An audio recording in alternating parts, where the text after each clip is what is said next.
Zdaj, Panorama leži v samem centru rimskega mesta Petovija, Petovione, nad prehodom čez reko, kjer je bil v rimskem obdobju most, in nad središčem mesta, kjer je bil forum. Se pravi, gre za eno najbolj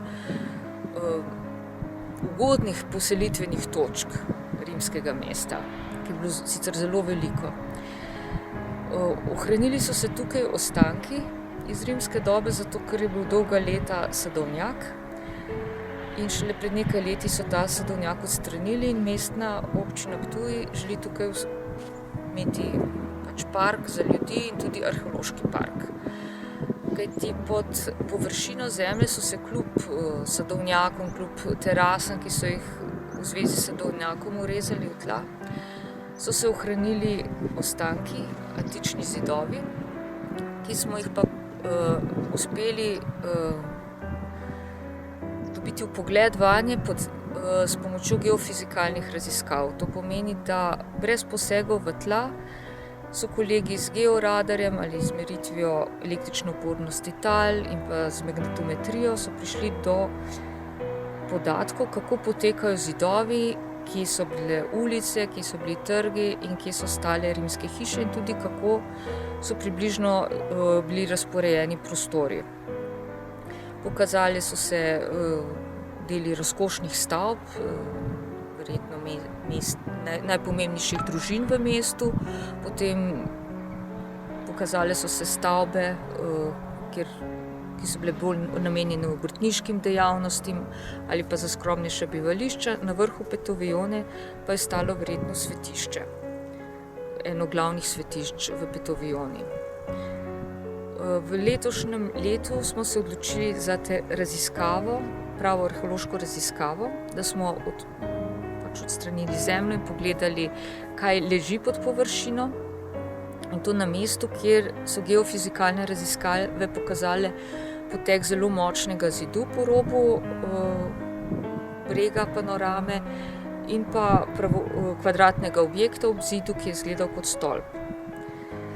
Zdaj, ko smo začeli kopati, se je pokazalo, da je res tukaj leži zid za stolpom. Zid je bil pa ohranjen samo v temeljih, samo spodnji meter zidu, ki je bil vkopan prvotno v zemljo, grajen z malto, z rečnimi oblicami. In nad tem zgornji del zidu pa je bil grajen iz klesanih kamnov, ki pa so jih v srednjem veku, verjetno v srednjem veku, skoraj vse pobrali, kopali jarke in iskali kamenje za zidavo gradu in pa mesta v srednjem veku. Tako da imamo ohranjene zidove tega močnega zidu, neke vrste obzidja in stolpa samo v najnižjih legah. Na zunanji strani po pobočju je bil verjetno sočasno z zidom izkopan globok jarek, morda gre za neke obzidje in pa neke vrste jarek pred obzidjem. In ta jarek je bil zelo kmalu zasut z ruševinami neke stavbe, antične, ki je stala v bližini.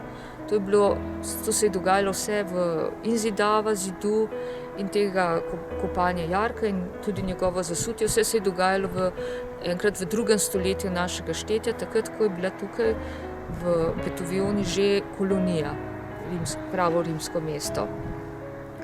Nato so pa, ko je bil jarek zasut za obzidjem, se pravi na zunanji strani obzidja, pa so še nasipali material in nekoliko podaljšali teraso.